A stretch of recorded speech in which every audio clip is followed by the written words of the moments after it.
Ms. Clerk, can you call the roll to establish a quorum, please? Ms. Fodor? Here. Mr. Kelly? Here. Mr. Coe? Present. Mr. Matt? Good. Ms. Palastrellini? Here. Mr. Robinson will be absent. All right, please rise if you're able for the pledge of allegiance. I pledge allegiance to the flag of the United States of America and to the republic for which it stands, one nation, under God, indivisible, with liberty and justice for all. Okay. Good evening, Ms. Lyons. No speakers this evening. All right. For you have the meeting minutes from June 6, 2024. Please review them at this time.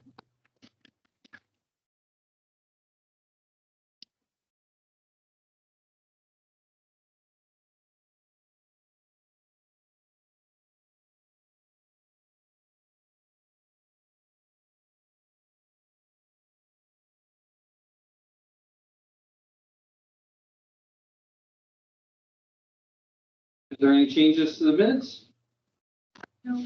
Hearing none, I'll entertain a motion to approve the minutes from June 6, 2024, as they are presented to you this evening. So moved. Seconded. Questions, comments, concerns? All in favor? Aye. Opposed? Good evening, Mr. Hedges. Good evening, Mr. Mayor. We would ask your consideration of a resolution adopting the Kane County Hazard Mitigation Plan. You have before you an agenda supplement from Ms. Lyons. This is actually in order to make us eligible for our $650,000 flood mitigation grant over here. It's a FEMA grant for Park and Rent.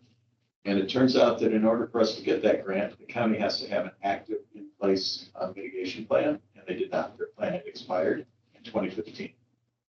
So with a little encouragement from us, they got busy and really have been working on the plan, and they're really on a schedule. We got it approved just for us. It's been that way. So it's now been approved by that board, right? Yes. We're waiting for committee and actually to have the county board approve it so that we can now approve a similar, same thing. So that's my explanation. Thanks. Any questions for Mr. Hedges about the Kane County Hazard Mitigation Plan? Hearing none, I'll entertain a motion approving resolution adopting the Kane County Hazard Mitigation Plan. So moved. Second. Questions, comments? All in favor? Aye. Opposed? Right. Thank you. Now we would ask your consideration of a resolution authorizing execution of a memorandum of agreement expenditure for special census in the amount of $385,355. You also have an agenda supplement from Ms. Lyons there, and I'll let her explain the return on investment that we've talked about at previous meetings. Oh. Sorry. Right. Did I do that? Right. He asked for the numbers earlier today, and I thought he was going to present them. So it's the agenda supplement is actually Mr. Khan's, not mine, but Oh, sorry. that's okay. Essentially, for our investment of $385,000 plus, with the projected numbers or the numbers that the U.S. Census Bureau says that the Village of Hampshire has right now, the 9,100 plus number. I expect the return on investment to be about $1.9 million. That's more than we talked about before, simply because my estimate was a little bit lower than theirs. So essentially, we will be receiving funds about 5.5 years in advance, even if our population didn't grow above the $9,100 number. We would be receiving funds about 5.5 years in advance of the next, how do you say that? Decennial census, if that makes sense. So it's a very good return on investment. It'll be about $1.6 million to the general fund revenues, and then about $300,000, 1.6 million to the general fund, and about $300,000 to additional motor vehicle tax funds. Is that in the first year? Or No, is that that's over the life over of- time. Okay, Yes, so up until the next. Right. decennial. yes. When does that hit? So we're scheduled, if we get this approved this evening and get the check off to the Census Bureau, they will be counting for us. The official count date will be May 1, 2025. And so it'll take about 4 to 5 months to complete the count. It'll have to get, they will send the information to the Illinois Secretary of State who certifies the census. Once it's certified, then they turn it over to the Illinois Department of Revenue and the Department of Transportation. And approximately 3 months after the certification for the Department of Revenue, we will start receiving the funds. It takes IDOT a whole bunch longer to actually get their calculations refigured. Probably about 4 months longer for them to get their calculations in place for us to receive money. So it'll affect the FY 27 budget. Right.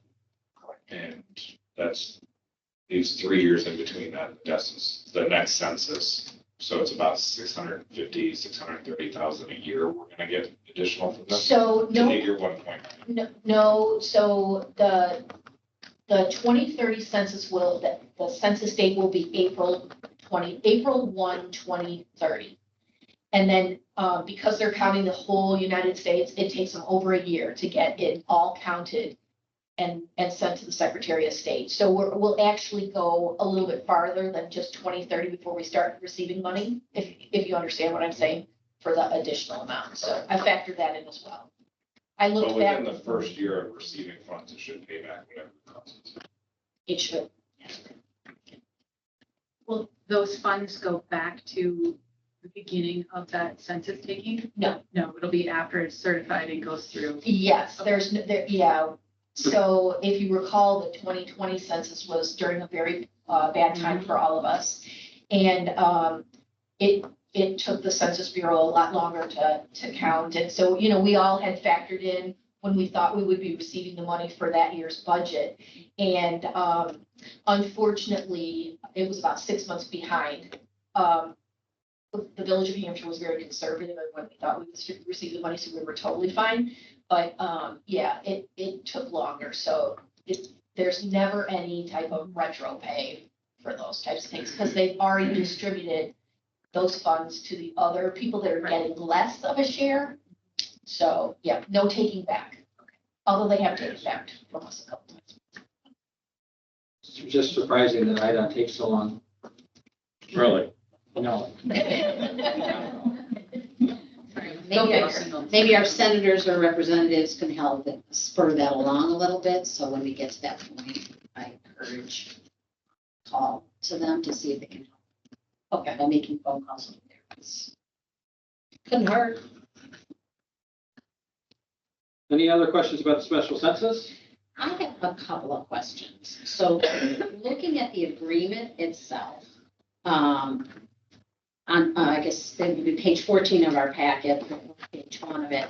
It says at the bottom, a payment must be furnished to the Census Bureau before any work on the special census is performed. So it is payment in full. Correct.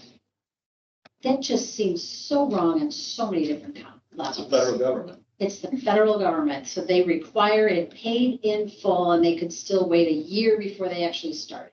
Okay. And that's what IDOT did to us on Route 72. We had But to we pay didn't for pay it in first. advance, though. I thought we paid them eight months or 9 months in advance. We had, Okay, so we ended up paying some after that too. yeah, we had most of our money up for IDOT to. So we have no choice on that. Moving to page 3 then of it, page 16 of our packet. Number 4 is the Census Bureau will not guarantee delivery of the final count by any specified date and shall not be held responsible for any loss or damages suffered by the governmental data not being available by a special date. They kind of given us a date further on that says August 1st. So are they just kind of covering their butts on the 100%. sides? Want that on tape. All right. Okay, and so they are going to be using page 17 then. E is that they're gonna use the Chicago Regional Office to manage this. Yes. So we're 50 miles from Chicago. That's where their office is. Yeah, we actually had a conference call with them already. We had a conference call with Washington, the Chicago office, the regional office. They were like 5 a.m. on the call. They're actually very enthusiastic and very upbeat. They were kind of Okay. a fun group, actually, as I recall. There was a large group. I think there were way Yeah, more there than were five. probably there might have been 10 of them on the call, but 3 of us, I think. And Okay. they're working in Pingree right now. They're doing the same thing in Pingree, so they're kind of following up. They'll be doing the same thing with us almost exactly a year later. A lot of it had to do with what time of year do we go? What time of year do they recruit people? They want to hire people locally. Okay. We went through all this in the 2020. That was a much bigger thing. I mean, it's a pretty big ordeal because they're going to cut the whole town again. Okay. So do they actually work out of a Chicago office? They'll be looking for space out here as well. Okay. I At least don't, they asked us about that. they always put that in as a caveat as well. Now, when you talk to Pingree Road, they say that you have to provide computers and you get to keep them at the end, but you have to like buy new computers and have them available for them. And, but because they're so close to Chicago, they're doing everything out of there. They didn't require any local space. They didn't require any equipment, so that's their expectations for us as well. Okay. It's actually good that we're close to the regional office. Yeah, okay. Okay, that's positive. And, is there, you kind of mentioned, they like to hire locally. Would residents of Hampshire be eligible to be hired? That is part of our responsibility is to advertise for Yeah. census takers. And we had to do the same during the 2020 election, or Yes. 2020 census as well. We had to publish it was a big social media campaign, as I recall, we had to schedule all of it. I think that's a great idea. I just want to make sure it wasn't prohibited because it's your town and so you can't No, count. you really have to promote it because that's how you get. And that's something seniors could do too, for a part-time job type of thing for a short period of A time. lot of it's not going to doors. And if somebody should slip and fall, we're responsible. No, we're I'm not not gonna hiring comment on them, that. so no. Okay, so it's completely there on their own. Okay. All right. That's all my questions. Thank you. Can I direct your attention to page 3 that you were referencing just Yep. a minute ago? Point C says the Census Bureau can only use the special census counts in the intercensal population estimates if point 4, those final approved counts from the special census are ready by August 1st. So to answer your question, it's the point right above that. Okay. Okay. They I still give thought it was themselves- weird. Yeah. They 'Cause- still give themselves an hour. Yeah, they say that there's none. That's why I said. Exactly what it says is that they can only use it if it's done by them. If it's not done by them, then they can no longer use it. So it's Right. not saying that it will be done by them. It's Right. saying if it's not done by them, then you get nothing. But we've paid in full. Am I Because they understanding had that to correctly? hire all of those people and do all of that work. So we're asking them to do work, so we pay them for the work that we ask them to do, which is good and right. So of course we pay them. We're asking them to do a job. The total cost though covers all the employment costs of people actually. engaged in Yes, census. it does. Yeah. We're not paying anything other than what would be. The only thing that would not be in here is if we were required to rent space or we had to provide equipment. That would not be in this. We would have to actually supply those things. Like, what do you mean? Computers for tallying or, sending somebody out, dispatching somebody to certain addresses and those types of things. These are all things that they told us on the phone that we may have to do. And if we do that, they would be additional costs. But they don't expect it. But they have to, like it's another, just cover yourself, make sure you say that, so. Did Pingree, because they did it, they're almost done with theirs. There's all there, yes. Did we check with them to see how it worked, if it was smooth? I mean, it sounds like you had a great conversation with them and that we shouldn't be worried or. They couldn't It was speak kind of highly. funny because like I'm a finance person, so I was concerned how they made it very clear in the phone call that they will provide the information to us. And we need to provide it to the Secretary of State in order to get the retallying done. And so, I contacted somebody at the Secretary of State's office and found the right person. She's like, oh my gosh, you're the first person that has talked about a special census, since they did this 5 years before 2020. Because, you hit a sweet spot where it no longer pays off, right?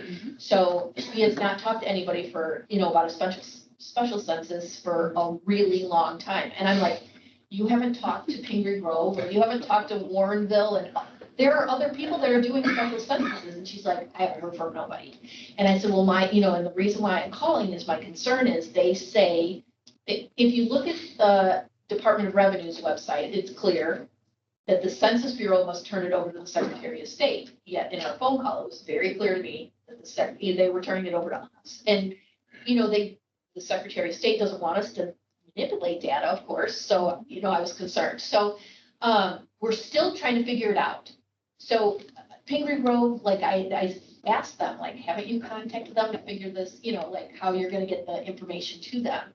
And they hadn't even thought about that yet. So, yeah. So I think it's going smoothly, but there's some things that they might be able to educate us, when we get into the process, for sure. Thank you. Yeah. Any other questions or discussion? I'll entertain a motion to approve the resolution authorizing the execution of memorandum of agreement for expenditure of special census. So moved. Second. Any other questions or comments? Ms. Clerk, can you call the roll, please? Mr. Kelly. Aye. Mr. Cole. Aye. Mr. Matt. Aye. Mrs. Palastrellini. Aye. Mrs. Fodor. Aye. Motion passes 5-0. Thank you very much. Thank you. Now we would like your consideration of a resolution authorizing change order number 1 in the amount of $200,000, bringing our total contract to $292,000 to date. The agreement with Land Incorporated for the Public Works Facility. This is the $200,000 that is in the budget. It's from the public use funds, which Lori said we can borrow from until we have permanent funds for the Public Works Garage. You all received an email from me yesterday afternoon with a lot more detail about the Public Works Garage, as you heard from Mr. Khan. Previous to that, we did receive the grant from our congressman. I don't believe you've had a call yet, Mr. Mayor, but I I've saw not had a call. there was another announcement today, so I think they're coming out once a week. It looks like I saw the congressman on a motorcycle today, an electric motorcycle that they bought for police department. I can't remember which one. But anyway, so I've seen it in writing a few times, but I still haven't gotten it. I know, but I think you will because he's going to want his picture taken. Anyway, so we have $2 million from that. The other great news that some of you hopefully heard by now is the governor hasn't signed the budget yet, has he? He was supposed to do it No, he yesterday. didn't. Maybe he did. Anyway, this year, the legislature passed something that the IML's been working on for years, which is to extend the sales tax, the 1% local sales tax, by vote of the board rather than by referendum. Outside of Cook County, that was approved. In fact, I followed that all weekend during the last weekend of the legislature, and I talked to Brad Cole that Monday morning. So that is approved, and as long as we pass it, if this board were to approve the 1% sales tax by October 1st, then they would start collecting, the Department of Revenue would start collecting January 1st of 2005, just less than a year from now. And we would start receiving funds about 60 days later. So now, if we don't make the October 1st date, they've announced that any ordinances that are passed after October 1st, then would be funds would be collected on July 1st. We would receive funds about September 1st, which would leave us out of the building for another winter. So we're really trying to get in there by the winter of 25. And so we're going to be coming back to ask you probably to authorize some of those funds again in August. But for now, we're just asking for this additional $200,000, which is in the budget, which will take us pretty much up to the point of, it's about as far as we can go until we have a full funding source for the full project. And I'll just add a little bit to that, which some of was in the memo that we'll talk about maybe later. And that is that the debt service right now is estimated at about $670,000 a year for the Public Works Garage, and the tax would generate about $1 million. So it is still about $300,000. The tax would be about $300,000 more than we believe they will need for the debt service on Public Works Garage. And just to mention once again, that the nice thing about the sales tax is we believe that somewhere around 60% of that sales tax is paid for by non-residents because of the truck stops, the car dealership, restaurants, most of those are frequented by non-residents. With that, And 15% of that is paid by Mr. Pacelli. Mr. Hedges, is, you can just clarify that. It's a 1% sales tax. This isn't the grocery. yeah, so I will explain the grocery tax just because that's been Okay, getting all the 'cause it's- media attention. I think I understand it, if not, Lori does. So what the governor did, what the legislature did was eliminate the 1% local sales tax from the state class. Then they gave all of the local governments the authority to levy that tax. That happens on January 1 of 26. So this big savings for all of our residents doesn't come for 2 years, almost 3 After years. the elections. Right. And then, sorry, I forgot what your question was. Sales tax versus grocery Yeah, tax. so then they allow villages to replace the grocery tax. Now, we have a small grocery tax. That's not private, is it? No. So we collect about $30,000 for that tax. So it's not going to hurt us, but we will have 2 years and we will bring that to you and ask you to levy that. We could have another grocery store come to town someday. But that's January 26th. This is entirely separate. It just happened. I think the IML just got them to throw this in the deal. It really doesn't cost the state anything, but it does give the local governments a lot of flexibility to fund things that we need to fund. Now, non-home rule communities always had the authority to impose a 1% sales tax as it is. And in Cook County, you could also impose non-home rule communities in Cook County could also do it. It's just outside of not outside of Cook County. We could not. So now the whole state is the same as Cook County. This is just after Marengo and North Aurora and Pingree Grove just went to referendum for the same thing. So that's what I also said in my memo to you, that saves us time and money that we won't have to vote for. But we will be asking you to vote on that in August so we can start collecting in the spring and be in the building by next year. Okay. Any other questions? For which one? We were talking about the change order and we got down the rabbit Yeah. hole. I Okay, apologize. I was confused. We were talking about grocery tax and sales tax. No, well, we went down the rabbit hole, Mr. Kelly, I apologize. Yeah, I've got a question. Mr. Hedges, you said this is in the budget. I've got the budget up that we passed. There's another $200,000 expenditure. I'll find it for you. Hang on. Because I've gone through, we've got revenues. I thought we were gonna borrow against it, and when we got our grant, we were gonna pay it back. We still need to But we represent did- that we in the did- budget as a we did put it in the fund budget. balance. I think. I'm sorry, Mr. Kelly. One second. Thought he was answering. I didn't get to hear him. I said I believe it is in the budget. Go ahead, Mr. Kelly, I didn't hear. I'm just saying, we still, even if it's, I've got it up, I'm not finding it, but it would still need to be in the budget because you have to show a reduction of the fund balance. Budget approved by the board. While she's searching for it, is this also in accordance with the community project funding grant that we're getting? Is what we're spending on lamp at this point and all the architectural, is that, because I don't remember, is that what the grant was for, the pre-work? Not the actual, Actually, the total project is about $13 million, so it Right. really doesn't matter. okay, Because the grant can be used at any point in the process. okay, I that's, mean, the good news is what you told us is that the grant could be available as early as October. In previous years, it's usually been April.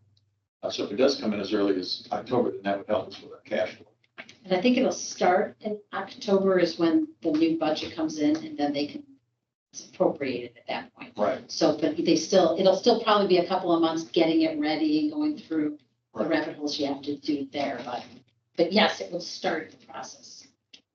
Ms. Lyons, let me ask, is it a part of the 345,000 that says transfer to general? It's just not listed under engineering services. So No, it's- I don't believe so. No, just bear with me.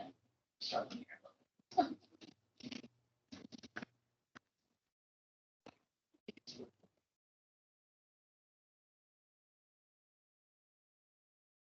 Well, Ms. Lyons is looking that up. I did have another question. I was looking for, I saw it. Now I missed it. I'm sure it's just because I have tired eyes. There was something in the packet that mentioned the cost of the building. Or not, maybe it wasn't a packet, it was in an email, that the cost of the building now is looking to be closer to 13 million. Correct.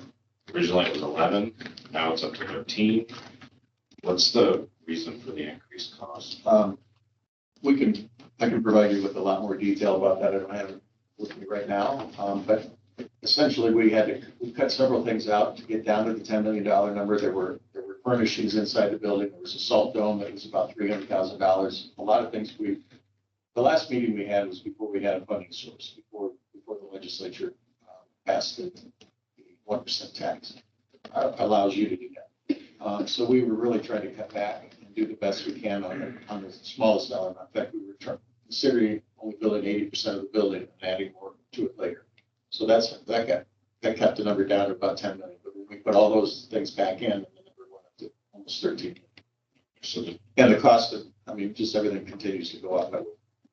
So the proposal for the buy land for the 175 for design development documents is based on the $13 million. Yes. I really think that it was a lot less when we started talking about a pole barn, just For 1.2 million. Like 400,000. when Yeah, we first started. 400,000. Totally. But we would have outgrown that.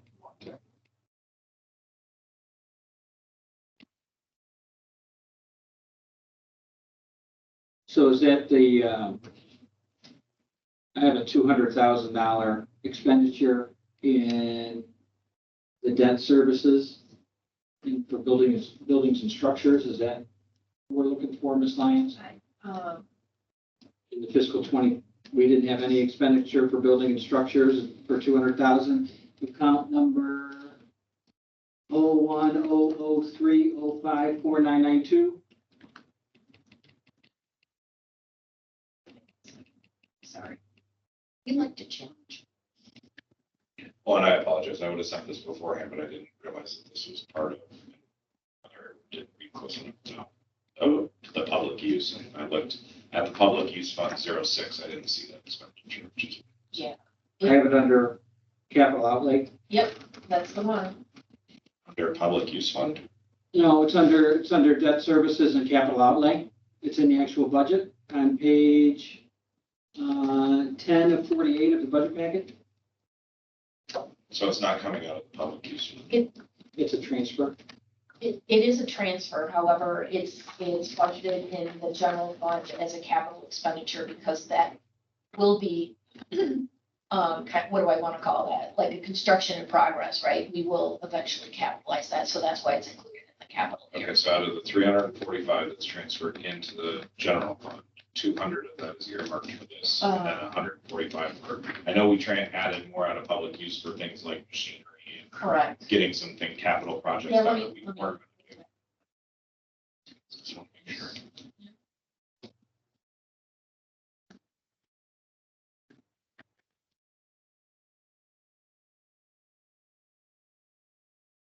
I'm looking at my Excel worksheets, that's why it's not mentioned exactly. Yeah, I'm fine if you're saying the 200K for the buildings and the capital outlays is represented. One more second, please.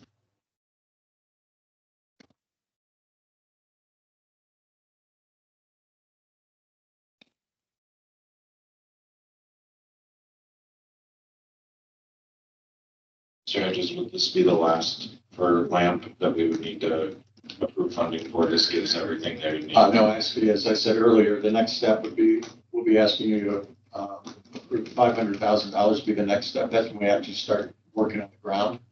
But we'll want to have the sales tax authorized already by the board before we commit to anything beyond this. Gotcha. Sorry, and that was a bad question on my part. Is this the final funding request for the design build part of it, not the actual construction part of it? I can't really say that. It's not really that clear. So I have to say no. There's still, design build is the whole process. Sorry, The design part of versus build part. Yeah, this is the design. There's not really they don't really separate that clearly.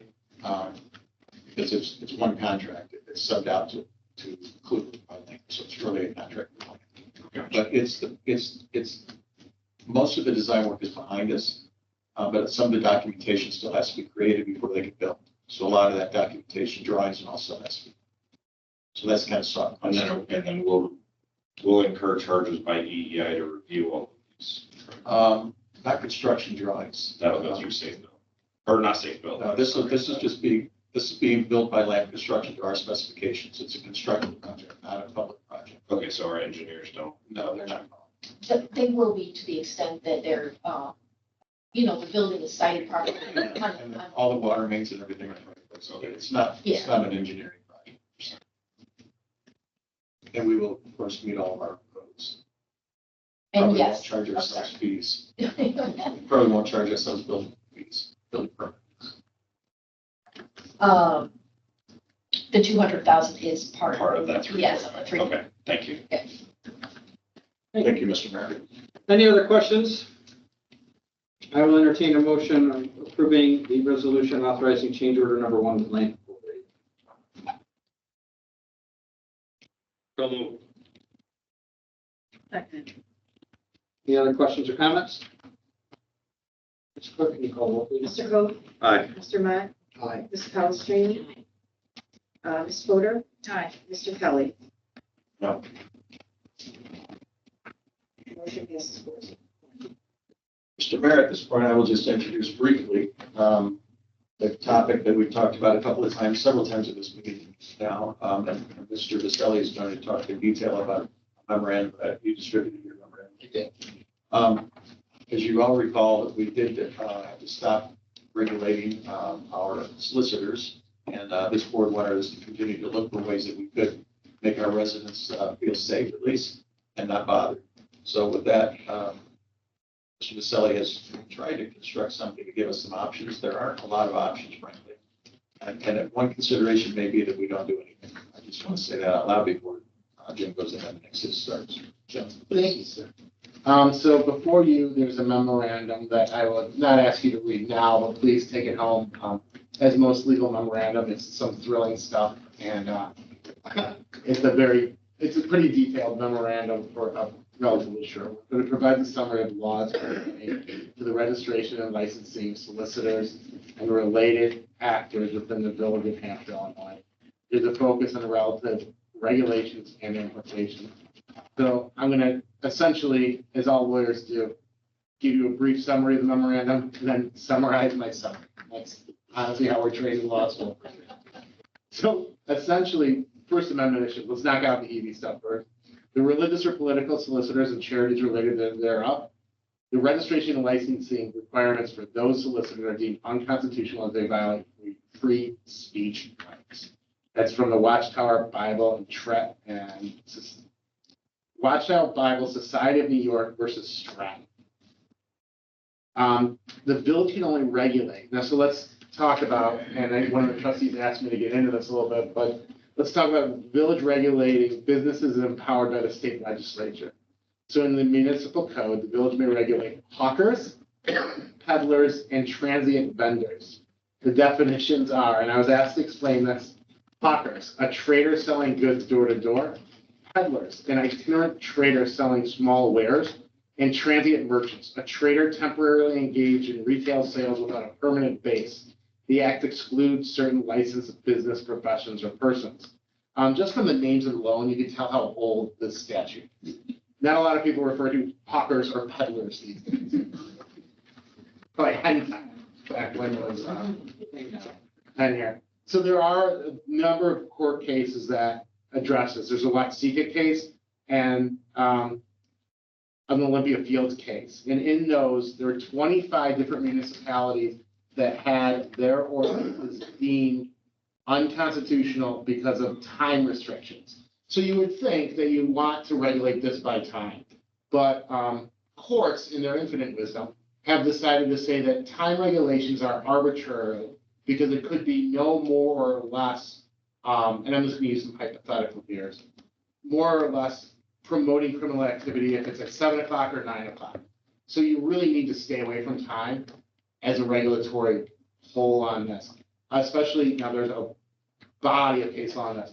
But when you see cases knocking out 24, 25 different ordinances, and they say time is not something to be regulated, you pay attention to that, and you really don't go to regulation of time. That's part of the reason that I didn't want our ordinance enforced as is, because we do have a time restriction under subsection D of the ordinance that was passed in 2016. The court's recommendation, so the Supreme Court decided to make a recommendation, and they encourage less invasive measures than prohibition on solicitation or harsh regulations from local governments, such as posting no solicitation signs. I think this is an important point to make, that there is some, let's use the word autonomy.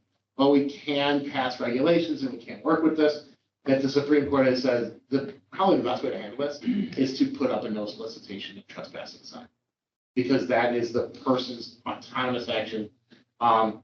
People get help who help themselves. I think that was the theory on that.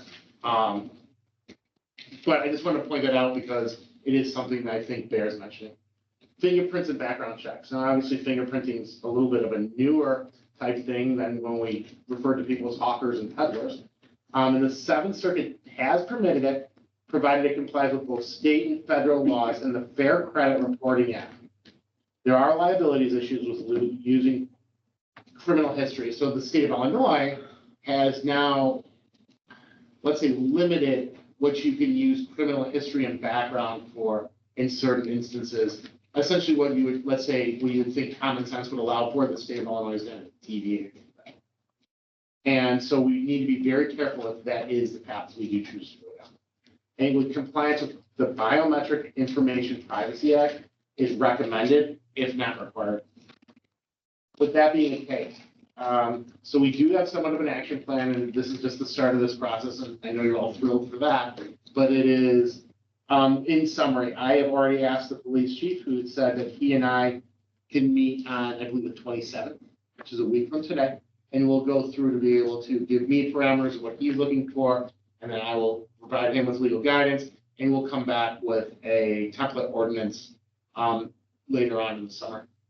And a couple of factors that I want people to think about is the policy question is what's the risk tolerance for the residents? Because that is something that we need to go on there. Like, what are the residents really looking for here? And how can we regulate this in the right way? I don't know if the village, and this is more of an operational question, but I don't know if the village wants to promote a please put up a no trespassing, no soliciting sign. It may be something that we want to consider.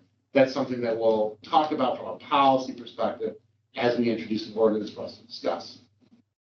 So I said the Gettysburg Address was only 200 words, and I think I said more than that right now. But for practical advice, exercising free speech, religious, political, and related charitable, there's no touching on that. That would be a First Amendment violation. And we'll bring in civil rights lawsuits, which would be subject to not only damages, but fee shifting provisions. The U.S. Supreme Court said that the best way to regulate this is to have residents who don't want to be disturbed post no solicitation signs. Time restrictions, ordinances, 24 in total restricted in one actual case from 1980 that said that there's no actual experience that time restrictions have any criminal deterrent effect, and they've been repeatedly struck as illegal. So what we were thinking was, and I haven't talked to the chief about this, I would like to thank Mo and Jay very much about their help with this. This is obviously somewhat of a detailed project, but we can regulate it in a limited manner. And some thoughts would be a fingerprint, provided we do it very carefully. And it is done in accordance with the FCRA and Biometric Information Privacy Act. And we could create with a legitimate public purpose, because remember, everything we do has to tie back, because we're not home rule, to our power and authority, which we have. And then it has to be a legitimate public purpose. This is why we spend funds. So we could come up with a registry list and a lanyard type system, which I'd like to talk to the chief about for details better. And I think that will be when I propose to the chief, I think that's where I'm going to start. I don't expect everyone to read the really thrilling memorandum that I put before you, but I would like thank you for your patience on this. We want to make sure we got it right. And it does seem to be like a gnat, an issue that keeps on coming back. and something that we want regulated. And in closing, I'll say that people have the ability to take care of this issue themselves, and that's what the justices of the Supreme Court have said repeatedly to do. Can we get some feedback from all of you? One thing that I keep, when we talk about hawkers and all, essentially the definition is if you don't have an office, you're a hawker or a peddler. If you have an office and a brochure, you're a legitimate company. I can use the example of the solar salesman, because that's what we see online mostly, right? So I'm asking all of you, what is it that you want our residents to be protected from? Are you concerned that they're being, that people are chasing them down on the street, that they're accosting them, that they're just ringing the doorbell? I know people are accustomed to us having an ordinance and see the signs, but now we don't. So I think it's kind of died down out there, is our opinion. I mean, what I'm observing, but I don't know what you're all hearing. And you all were concerned about it at the last meeting. I saw pictures on social media of 3 or 4 cars in the street with the solar, I think it was solar people that were in groups and just dispersing through. So, I mean, they're descending on the neighborhoods to be able to do this, and that is the problem. The aggressive sales is an issue for me, because there were complaints, and I'm just going with complaints on the social media, that they wouldn't take no for an answer and they wouldn't leave. So the aggressiveness, and then also bringing it into the criminal element where, people are told somebody comes to your door, they're trying to sell you something, and while you're talking to them, 2 of their buddies are going into your back, house and robbing your bedroom from your jewelry. And that's the criminal element that I just don't want to see either. So that's my feedback on that. The question I had is then, putting up signs, I mean, yes, that is, it shows an example that I don't want to be solicited. But when you've got, somebody that's a, 90-year-old woman that's sitting there and someone keeps coming to their door and they're answering it and, they won't go away, then it's unsafe. We'll call the police. Well, I don't think necessarily my parents are, how old they are. They're not going to walk to the door with a cell phone or a phone and call 911, but they're going to be caught off guard. So I don't like that. Is the sign that you're saying then that to put out, I think I remember from a previous meeting that it could just be the decal at the door. It had to alert them at the driveway or early on so that it would be a physical sign. Excellent question. So That's actually trespassing versus, go ahead. yeah, it's an excellent question. What you want to do is you want it further out, because then that person encounters the sign, then they are in violation of, let's say, the sign itself. You bring it to the door, they're not in violation up until they come to, let's say, at worst, visual contact, at best, physical contact of the door, where they approach the door. You put it out there, I think my recommendation would be put it out there, and then you create the barrier. So yes, I think it's the best way to do it.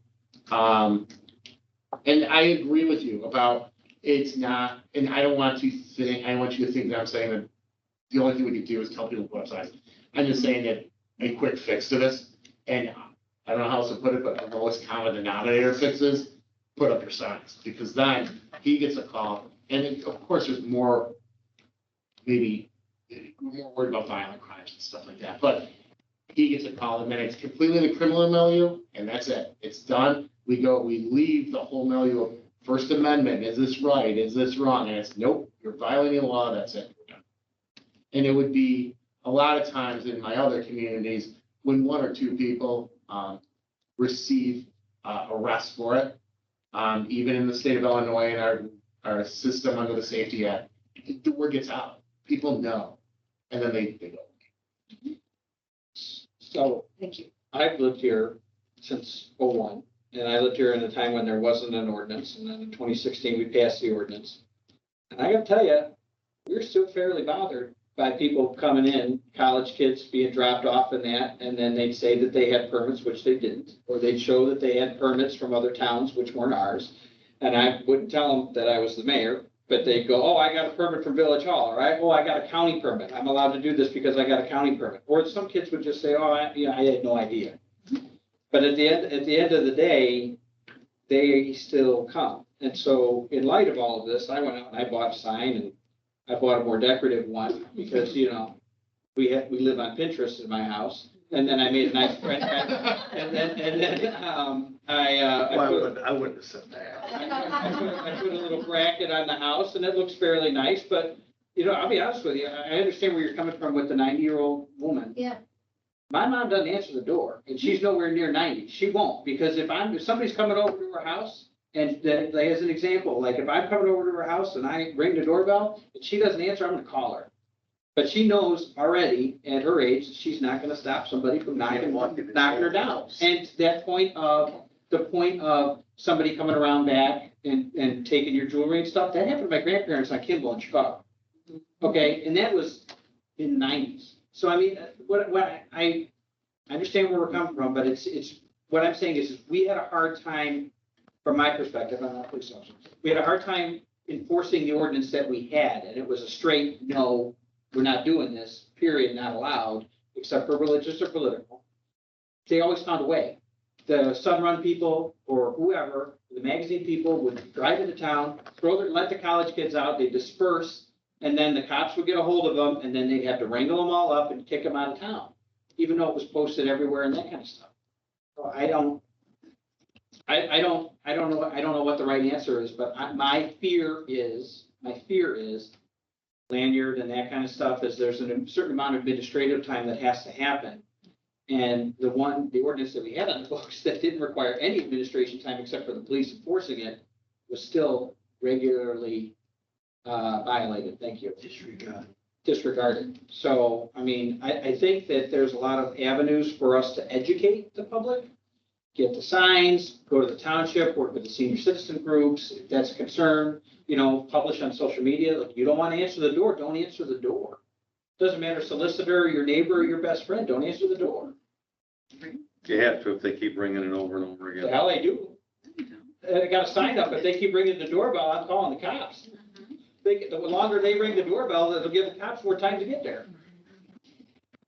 They did, though, try to push a couple weeks ago. I was out working on something in the garage and the kid came up and started talking to me. And I was like, no. And he's like, but no, you don't understand. I said, I don't think you understand. And I shut the door. He's the mean guy. I have a question for some. Thank you for the memorandum. Thank you. I will read it. In here, you were talking about the court cases, and I think it was the court case near the back, the Better Ever versus Olympia Fields, that talks about the time. Part of what the municipality said was that they were putting time restrictions because it would lower the possibility of criminal behavior, and the court found that, well, actually, you couldn't really prove that that's the case. Do we not have an ordinance or anything on the books that prohibit people from going door to door at 2 in the morning in any of our neighborhoods and knocking on doors? We did. No, I don't think solicitation. I mean, it's 2 in the morning and I'm just going door to door knocking on ringing everybody's doorbell. There's nothing that can be done. Would that be disturbing of the peace stuff? I think it's really kind of transfer the conduct. Peace.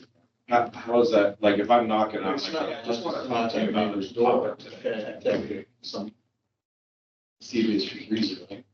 It's it'd be a disorderly conduct, or it's a catch-all. I mean, and it's not, you can't specifically describe every circumstance, but if it, in a circumstance like what you're saying, a person going door to door to door at 2 o'clock in the morning, that would be a pretty easy case to argue disorderly conduct. I mean, they come up and knock on your door and walk away. I mean, I guess it depends on, the egregiousness of the behavior. But I guess I'm not there's talking some about like judgment there. the kids pulling a prank and ringing your doorbell and running. I'm talking about the case saying Sure. that you can't limit time No, of they- when somebody can come through. No, that's a good point. And what the court said was, it's no more of a deterrent against crime if we say 9 o'clock or 10 o'clock. So because there's no So the argument evidence, that it lowered crime is what they had an issue. and they couldn't prove it. Right. There was no evidence provided that if we had a regulation that went at 7:30 versus 7:31, it would serve a better public purpose than that. So they blew up time. Okay. Obviously, I'm courts just make wondering, like, decisions. along with that, Yeah. to the public nuisance or the disorderly conduct, could a municipality, in your legal opinion, set requirements that match other ordinances with the village? Whether they're quiet hours, whether they're already established limitations on what residents can do within a community, could you follow at that time?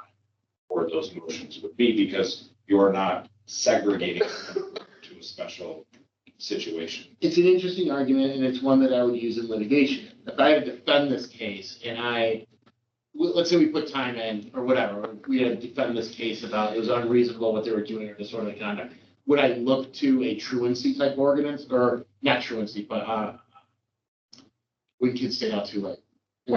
Curfew. Would I look and say, yes, we know that this is a reasonable time when things start to quiet down, that we don't have live music after 10 o'clock. We don't have kids outside playing because of curfew after 8 o'clock. So when people are doing things unreasonably at 11 o'clock, we as a community have made a decision that 11 o'clock is quiet time.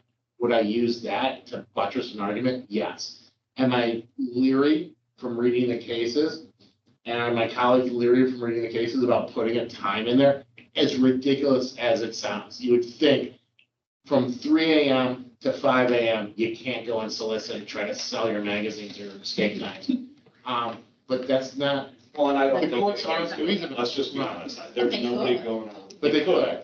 But right now, it's not like we're solving a problem that currently exists Correct. with this time. So I want to fully acknowledge Yeah. that. I was just saying, No, it's a like good in point. this case. Yeah. My concern isn't, I don't know if I'd say this is a concern. I think the times that this gets abused, in my opinion, is not the solar people that come to your door, the religious or political groups, or the person that's like, hey, I get this one a lot, which is, hey, we just talked to your neighbor and they're going to sign us up for extermination and bug services, right? So Yes. kind of stuff happens all the time. My concern is when it starts to get reported that these people are coming in saying, we're seal coding for the next 2 days and we're going to take payments on people, and then they don't show. Or they come in and we have no idea. We have no way to protect our citizens in those and our residents in those instances, when those are more of those cases that I hear happening, is when you get these type of businesses that do go into a community and try to get deposits or whatever that comes in. Nobody knows who they are except for the name on the side of a truck, and then they never show. And we had one of those just a couple months ago where somebody was trying to cash a check over at the bank, and the bank wouldn't let her cash a check because the person was standing there trying to get the money. Yeah. So it does happen, but that's really different than solicitation. Yeah. You get some of those calls, don't you? Yeah. We do learn about the banks. And I think Jay or the manager can kind of point, we learn about it. There's a problem with law enforcement. It's not Minority Report, right? It's not like that movie where you see the crime happening beforehand. We are inherently reactionary, which is not beneficial for that first person who gets the crime. And it is not, I don't want to say there's nothing we can do about it, but there, in a way, when things like that happen, you have to put the word on the street, and then we put out how I've done it before in other communities, we put out a Facebook blast where we have the best app I've ever seen from a municipality. It was before my time. You guys should really pat yourselves on the back for it. That would be a great way, I think, to communicate that and solve that problem. Yeah, and the only reason why I bring that instance up, I've seen that has happened in our community. I didn't know about the check thing, and I'm glad the bank helped her out.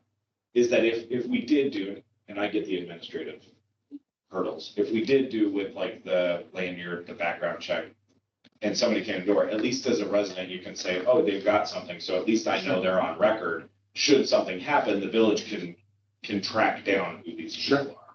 If you don't have a badge, hey, you have to be certified with the village. That's Sure. kind of the reason I asked that question, because at least it gives us just one more way so that chief isn't trying to hopefully catch them the next time they come because they've already hit a neighborhood. So just the other side. Absolutely. But I get the administrative side, 100%. Thank you all very much. Thank you. Hey, That's all I have, Mr. Mayor. this is a great segue, because next we have the staff reports. And the first one up is the police report, followed by the financial report. You guys want to review both of them at this time. I'm sure Chief Gann and Ms. Lyons would love to interact with you over said reports. The first thing that jumped out at me was the auto theft, current month 1, and that we've actually had 2 year to date. And I remember your past, it was that somebody had the keys in the car and it was at night and somebody took it. Where is this auto theft coming from? So, Driveways? well, this one, I know exactly where this one came from the truck stops. And it was somebody that left their keys in the car. Okay, With an animal in the car running and was in the truck stop for like 2 hours. Came out, the car was gone. And so was the dog. okay. The second one, because this is 2 years. Well, if there was one before this, maybe earlier in this, when it was still cold, we did have, that happen where we had a car that was taken, but I don't remember this specific circumstances, but there has been one since this, again, up at the truck stops, and that was an actual semi-tractor trailer that was taken. Wow. But that showed up in, just south of Rockford, and, don't really know yet why that happened, and the company was not wanting to have their truck processed and everything, so it was kind of a strange situation. Okay, so semi. Do you remember what it was? There was a guy in one of the neighborhoods over here that left his keys in his Audi, and it ended up down in Chicago. And Oh, that's right. The license plate readers caught him and stuff. Yeah. Well, the other big concern was the mental health calls for service. You know, it's going up. I mean, these are still small numbers, but we're a small town. So the fact that we've actually had 18 mental health calls for service, it's a little alarming. We're in June, so I just wanted to kind of bring that up. It's alarming. So. I mean, the one thing we can do, or that we are doing to get I guess, give the officers another tool in the toolbox for that is we just, I just signed a contract with, the pre-court,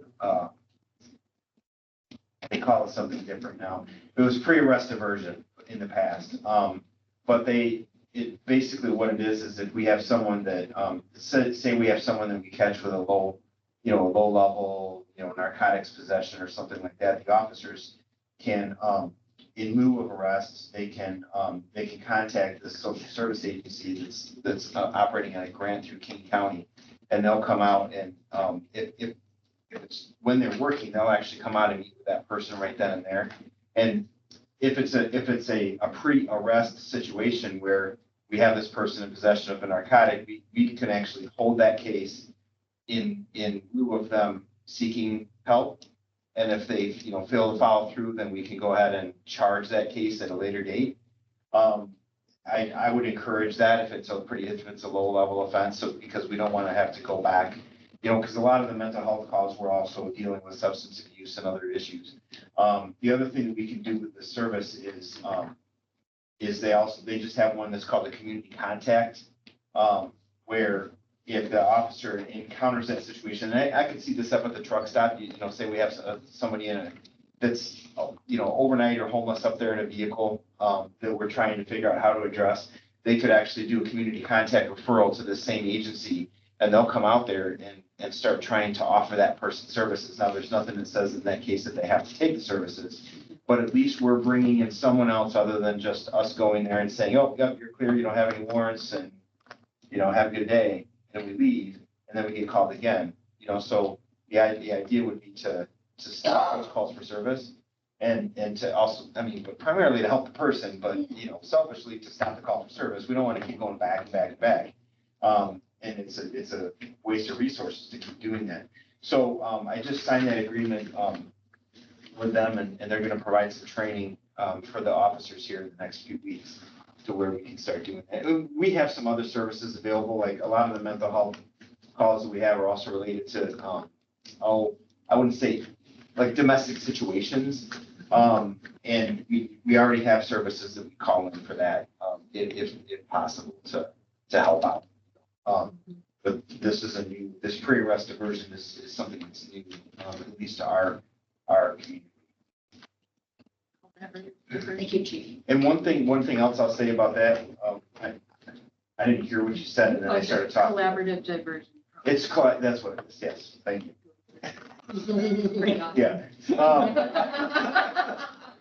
And, the other thing I would say with the mental health calls is we have a tremendous partnership with the fire department on mental health calls.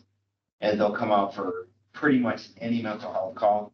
and then they'll assess and, and they transport, because the Safety Act actually precludes us from transporting, mental health, people in need of mental health services. We used to throw them in the back of a squad car, take them to the hospital. Now it has to be an ambulance, but the fire department they're more than willing to come out for pretty much anything and help us out with that, which frees up the officers.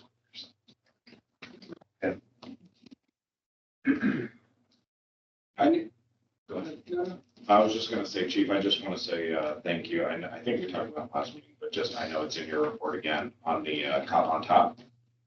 Your team is always phenomenal at that. You were there, it's full smiles out in the sun, and I know that my family always enjoys stopping by. Hopefully it raised a lot of money. I was trying to get the total because I can't remember what it was, but I want to say around $3,000, but I'm not sure. That's awesome. But thank you for continuing to support. Any other questions about the police report or the financial report? Can I add one more little bragging right? Absolutely not. Yes. So we just signed up, we became aware of a state grant that was available for accreditation.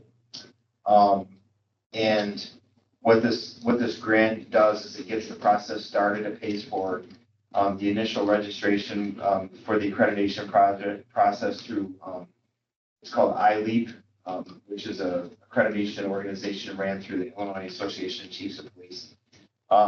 There's 69 standards instead of 180, or CALIA accreditation, if you've heard of that, is all the way up to almost 400 standards. But 69 standards gets us in compliance with best practices across the country for all the highest risk policies. So we think your use of force, vehicle pursuits, internal complaint investigations, evidence, those things. So this grant will cover the cost of us onboarding with iLeap, and then also the costs of a software acquisition, which we've already done. And that ties in with our current policy. So we use Lexipol to manage our policies, and Lexipol updates policies automatically. They send me a notification, hey, there's an update. Do you want to review this? And then I review it and apply what I want to apply, and then it's pushed out to the officers through that's through Lexipol. But this new software communicates with Lexipol, and then it'll help us to manage the accreditation process going forward. So right now, it's not on this report, but I wanted to just mention it. We are starting that process with a target date of accreditation in April of 2025. And that first year of it will be covered completely. The cost will be covered. It's about $500 a year. Well, total cost with the software, it'll be about $1,000 a year. But what this gets us is policies that are in step with both state, federal both state and federal mandates, as well as best practices across the country. And it gives us some insurance for live against some exposure if it comes to some of these high risk incidents, if we can demonstrate that we're performing, doing best practices. And it also, there's moving forward, they haven't implemented anything yet or put timelines on it, but what we're learning from the state, through the Illinois chiefs and also through ILETSB, is that very shortly, within the next few years, it's not a set date, but they're going to be attaching grant eligibility to accreditation. So if you're not accredited, you won't be able to receive state funding. So this is just trying to prepare for that, but really the important part of it is to make sure we're doing the best things and not just have best practice policies in place, but make sure that we're actually following them. That's a big part of the accreditation process. Awesome. Yeah.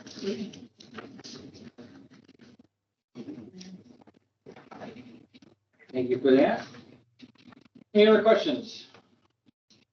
Okay. Next, we have the accounts payable to personnel.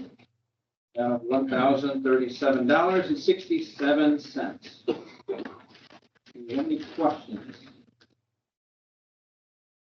We'll entertain a motion to approve the accounts Go ahead. Sorry, I have one question, because I see it's to one individual. What is it covering for one individual?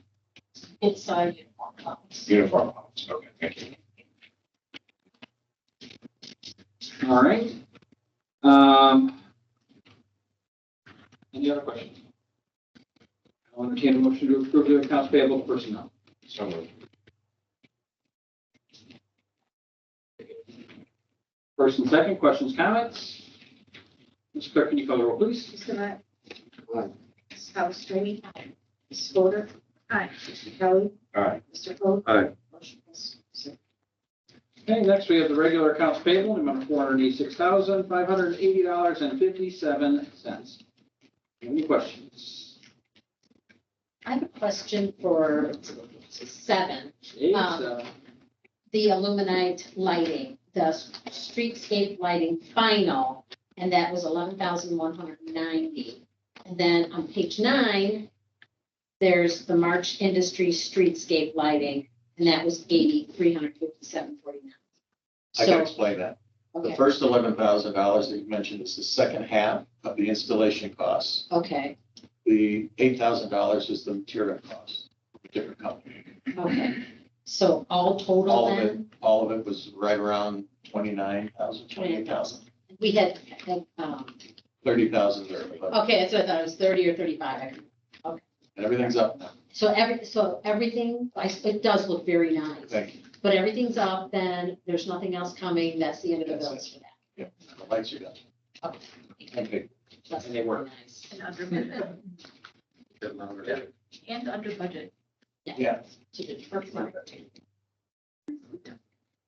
Any other questions? Passerelli law, page 12, Arbitration hearing. is it, so he does all the arbitration for us?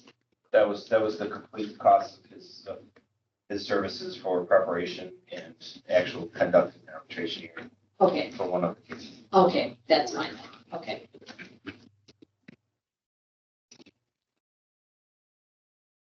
Any other questions? Hearing none, I'll entertain a motion to approve the regular accounts payable. So moved. Second. Questions, comments? Ms. Clerk, can you call the roll, please? Ms. Palastrellini. Aye. Ms. Fodor. Aye. Mr. Kelly. Aye. Mr. Coe. Aye. Mr. Matt. Aye. Motion passes 5-0. All right, next, we have the village board committee reports. All we have on here is the BDC, because I think that's all that's met. BDC did meet. We had a really good meeting, Mr. Hedges. If I miss anything, please let me know. We had a couple of really good discussions. The first one, just to make the board aware of, is there was a discussion, as you know, the BDC has worked with the executive director of the Chamber of Commerce to do a Hampshire's very own newsletter highlighting businesses. We've done that as a monthly outreach that goes out in an email newsletter. And then there's a discussion of us ending that and ending it because the chamber also does it. And so the chamber does, I think, a little more frequently than monthly. But the idea was the same person is writing both of those, and often the businesses can be shared between the two. And so the only reason why we talked about ending it on our side is having the chamber lead with their highlight of the business and then have them send us what they're including in their newsletter and still sending it out through our email. So we're not asking their executive director to write 2 different articles every month for us. So just trying to be considerate of her time while still highlighting businesses in the area. The only thing we did recognize is that would expand the businesses beyond just the village borders, because it is the Hampshire Burlington Chamber of Commerce. So there may be businesses not directly within our community, but they all service our community. That's why they're members of the chamber. It also helps us to encourage businesses to become members so that they have their business happen. So that was one of the topics. The other one was around the facade grant. We got updates on the current projects in flight. As you've seen, there's lots of work happening. State Farm looks great. The building next door is looking really good. Stitching on State is kicking off. You're probably starting to see some there. So all of those projects have been going in flight. There are no current applications for this year yet. But we did talk about the funding, the $50K that was budgeted for this year, and the possibility of, do we start to look at application deadlines so that the merit of all the applications can be weighed against one another as which one provides the biggest benefit to the community, and how do we budget that? Do we also look at things like Mr. Hedges had proposed to the village board with an ordinance of, do we limit the amount of funds that we do and not do the 75% or other things? So there was a really good discussion. It was just a discussion. There was no recommendations made or anything, because right now there's no applications. There's some that may come, right? Yeah, there's 2 or 3 we think maybe. Yeah, that maybe, but no one has actually reached out to Mr. Swalwell to sit down and meet, go over the application. Usually that's the first step, to go through the application. Anything that I missed? Well, the only thing I would add to that is we have 3 or 4 projects downtown right now going on, restaurants.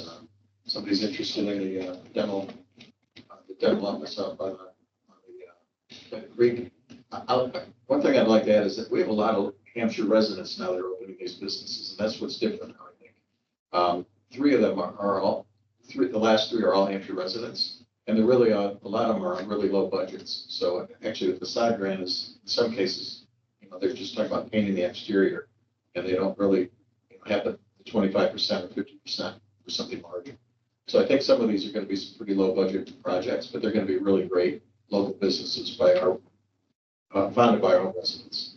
Yeah, and to that point, I think they really do align to the spirit of the program, which was, as Trustee Krajewski used to say, if not for this, then what would they do? And they wouldn't be able to. So these are the kind of projects that we're really be able to support. And I just, in my conversations with people downtown lately, and with construction going on in the restaurants across the street and all, there's just a great mood downtown. There's a great ambiance. There's a lot of people. On the weekends, there's kids and families downtown. It's really been great to watch. I want to add one thing. I don't think I mentioned this 2 weeks ago. We're really concerned about the sidewalk, not having a sidewalk on North State Street. And I was able to persuade Crown as a gift to the village. They're going to be putting in miles and miles of bike paths in Prairie Ridge in the next month in July. They're going to put a bike path from Town Hall Road to the creek at no cost to the village in July. And Dave's been up there with them. We've already spotted it. I've already marked out the area. The problem is, and Dave said we're going to put a big sign at the creek because that's going to go right into the creek. There's not even a fence there. So we're going to put some sort of barrier or bumper up there so somebody doesn't follow their GPS on their bike right into the creek. But anyway, it'll be up there in July, which is great. And we've been kind of thought we might have a favor coming at some point, and I just decided to throw that out there. They were very responsive. And Champion Paving, interestingly enough, because for the first time they got the contract for Crown with Crown, which is a local company in Hampshire. So Champion Paving will be doing that in July. And then as you were saying, Mr. Hedges, too, there eventually will be, as we've talked about, culvert work on the bridge for state. And so when that's done, the idea is to widen that culvert so that then the bike path comes right across and connects to the sidewalk. So that people going to Creek Days, to the festival, to wherever their homes, they can actually have a safe route into the downtown. Mr. Hedges also gave us updates on other businesses. As you know, there's an ice cream and sandwich shop coming in, Neon Cow, which will be here sometime this summer. And then there's Double R Dogs, which is coming this summer as well. And then there are a couple of other businesses that may be Barbershop. When's he gonna open? I get asked that. I told him. I know, his wife has pestered him more than all the residents. I talked to, He ran into some bigger things over there than he expected. He's also had some health issues. I talked to his wife at the Sock Hop, which was a great event, on last week or week 4, sorry. And they're hoping November of this year is what she's hoping. But we'll see. Yeah. And then there's just one open business or building then at that point, once that opens. And my understanding there may be interest in that as well. There's only the 3,000 square feet that are left. In fact, right now, the movie is filming there. Did I send you all a note about the movie last week? Maybe not. No. There's a movie being filmed at Allen's Corner Restaurant, which is not in the village, but we have kind of adopted them. And it's being filmed by the DePaul Film Department. And it's, the only thing we know is it's a whodunit. I don't think we know much about the plot. Did you get a little bit about the plot, Karen? Just the murder mystery. Murder mystery, that's what it was. So this is one of 4 locations where they're shooting. And they came, I think she called me, the film producer called me on Friday. She waited a little late because she realized it was going to be pretty hot this week. So they're gonna shoot out their month, they're shooting 4 days. They shot from noon to midnight the first 2 days. Let the police know and fire department, everybody. And then today and yesterday, they shot from 6 PM to 6 AM. So I guess a lot of this was happening at night. I did go over there yesterday at 5 o'clock. It was 92 degrees and they were really hot, but they were filming. And they were inside the restaurant. Everything was shut down. It's pretty cool. And so the reason I bring that up is that the 3,000 square feet, the Edmondson zone was the only space in town where I could think of that's vacant, where they could use for, they needed a place for their cast and everything, ready to do work or makeup and all that stuff. And there's no buildings around that are air conditioned. So I called Miley Edmondson, and she was so excited because she used to be involved with film out in LA. And so she said, just give me the lady's number. Next thing I know, they were both over there. So they've been using that building over there for they just need to be within 10 minutes of the site. So it's been kind of fun to watch. And I don't know when the movie will be out. They don't have any distribution or anything. She's going to be sending it to festivals and all that stuff. So it's pretty cool. And Miley and I decided that we're going to now make Hampshire the film capital. Build on this one. Well, there was a movie filmed here once before. Jimmy. Yeah, you showed me. Well, you showed me one with a bunch of, did you show me one with Monsters Run Down the Street or something? No, I think it was a mob movie. No, Hoffa was filmed here, Yeah. Oh, really? the movie Hoffa. At a hotel or a motel that's no longer there. I think it's a parking lot where all I the think it's semi. like one of the ending scenes where Hoffa disappears. So if anybody's curious, he could be here. Middle Belt Road. Maybe not here, but like here, like You never, general. you never know that. You don't think he's under Detroit Stadium? That was the rumor where I lived. All right, thank you very much. Thank you. Any new business or other announcements? I just have one announcement real quick. And I want to apologize to the board because I'm really transparent. I didn't say anything during comments. So to the vote earlier today, one, I want to thank Mr. Hedges and Ms. Lyons for all their work they're doing in LAMP and with the public works building. I think it's a phenomenal project and I think Graham's doing great. I just wanted you to explain, or not explain, but just take a minute to say it because it's kind of hard for me to ask about funding and then vote no on the measure. And so I just wanted to, one, thank you for looking it up. I didn't mean for you to have to do that. I go that deep. But the only reason why I voted no on it, I fully support it. It's budgeted. They're doing a great job. Is that I wasn't going to vote yes on something when we haven't approved what the funding mechanism for the project of that change order is yet. And so that I just wanted to be upfront with the board and with your Hedges and Ms. Lyons that I'm not trying to be a team, but at the end, that's why the vote came the way it did. So that's all I wanted to share. I should have said it during comments during the vote, and I didn't think quick enough to do that. So I apologize. Any other comments? We would have asked them to go to executive session. I have one thing. I just would like to say that the chief and the lieutenant and myself were invited to the fire department awards. We all thought we were just going for dinner. But the police department and the village were awarded awards, and we were publicly recognized for our being a good partner to the fire department. And the fire chief got up in a room full of people and complimented the village, the staff, the elected officials, and the police department for going above and beyond and being a good community partner.